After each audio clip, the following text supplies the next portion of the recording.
नमस्कार मित्रों, यह है पीएच नेटवर्क। मैं हूं प्रदीप हंडू। आज हमने सुना होगा टीवी पर कि अफगानिस्तान के जो सरकार ने, वहां की पुलिस ने, वहां के फौजियों ने ड्रोन हमला किया नूर खान एयरबेस पे, कोहाटा न्यूक्लियर साइट पे और इस्लामाबाद पे भी किया। कमर चीमा वो व्यक्ति है, वो कह रहे हैं कि उनके पास ये ड्रोन कहां से आए। उनका इनडायरेक्टली ये कहना है कि ये जो ड्रोन वगैरह ये भारत ने दिए हैं, लेकिन ये जब ड्रोन है देखे गए कि ये उनका भारत के साथ कोई लेना देना नहीं है। पिछले दिनों जो शायद कल पाकिस्तान ने काबुल, कंधार और जलालाबाद में एयर स्ट्राइक्स किए थे। एयर स्ट्राइक्स किस पे किए थे? जिसमें महिलाएं मर गई, आम लोग मर गए, उन पर उन्होंने एयर स्ट्राइक्स की और झूठा बयान दिया कि हमने जो मिलिटेंट्स पर अटैक किया है।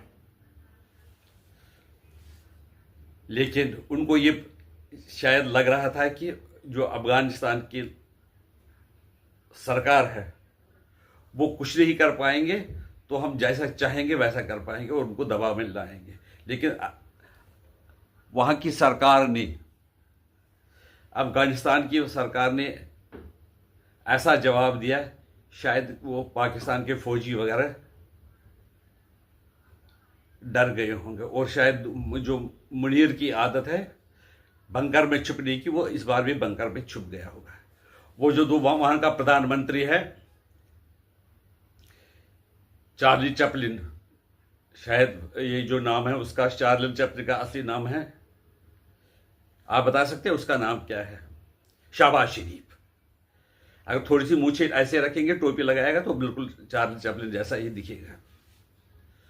वो कभी सऊदी अरब की दौरे पे जा रहा है, कभी कहाँ जा रहा है, और उनसे कह रहा है कि, लेकिन इस बार ये हो गया कि पैसे उन्होंने यूएई से भी खाए, सऊदी अरबिया से भी खाए, तो वो कह रहे कि अब मैं अमेरिका और ईरान के बीच में सलाह करवाऊंगा और सीज फायर करवा दूंगा।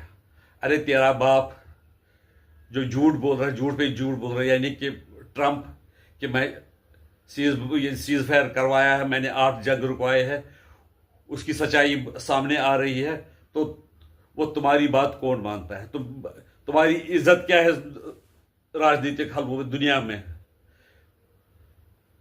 तुम तो स्कूल बंद किए, तुम्हारे पास 2 दिन का पेट्रोल नहीं है, खुद के लिए आप लाखों रुपया, करोड़ों रुपया खर्च करते हो, कभी सब सऊदी अरबिया, कभी ट्रंप के पास जाने के लिए, लोगों के लिए तुम्हारे पास कुछ नहीं है, और तुम सीज फायर करवा दोगे।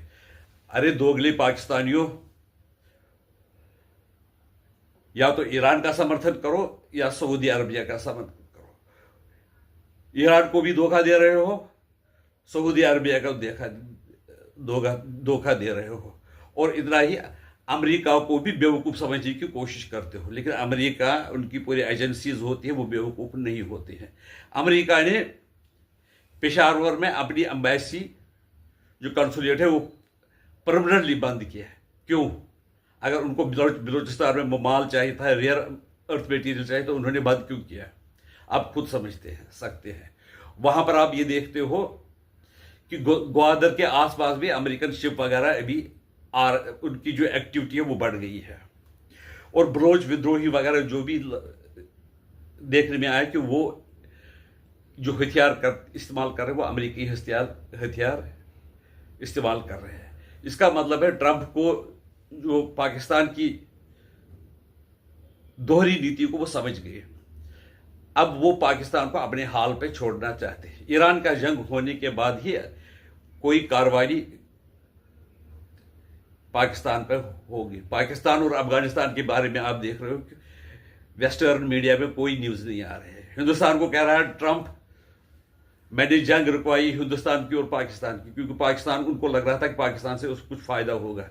इस वक्त अफगानिस्तान भी लड़ रहे हैं, उनका पाकिस्तान भी मार खा रहा है, लेकिन कोई वेस्टर्न मीडिया नहीं बता रहा है, कोई इस न्यूज़ को इम्पोर्टेंस ही नहीं दे रहे हैं। यानी कि शायद अमेरिका ने कोई पॉलिसी चेंज कर दी। वो चाहते हैं कि बलूचिस्तान के साथ हम डायरेक्टली बातचीत करें और रेयर अर्थ मटेरियल उनको आज़ाद करके उनको दिलवा दे और पाकिस्तान से उसको अलग करें, ताकि चीन पे भी नज़र रखी जा सके, हिंदुस्तान पे तो रखी जा सके, और ईरान पे भी रखी जा सकती, और रशिया भी ज़्यादा दूर नहीं है।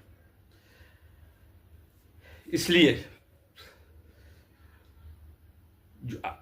इसलिए ये भारत के में कई लोग जो कहते हैं कि अमन की आशा है, लेकिन सरकार को वो उनकी आशा वगैरह सब समझ में आ गए, और पाकिस्तान में भी कुछ लोग समझ रहे हैं कि दोस्ती का हाथ आगे बढ़ाना चाहिए, आइस पिघलनी चाहिए। वो मुमकिन नहीं है जब तक कि पाकिस्तान की जो मानसिकता है वो नहीं बदलेगी, और वो बदलने वाली नहीं है उससे, क्योंकि जो वहाँ पर आम लोग हैं वो सिर्फ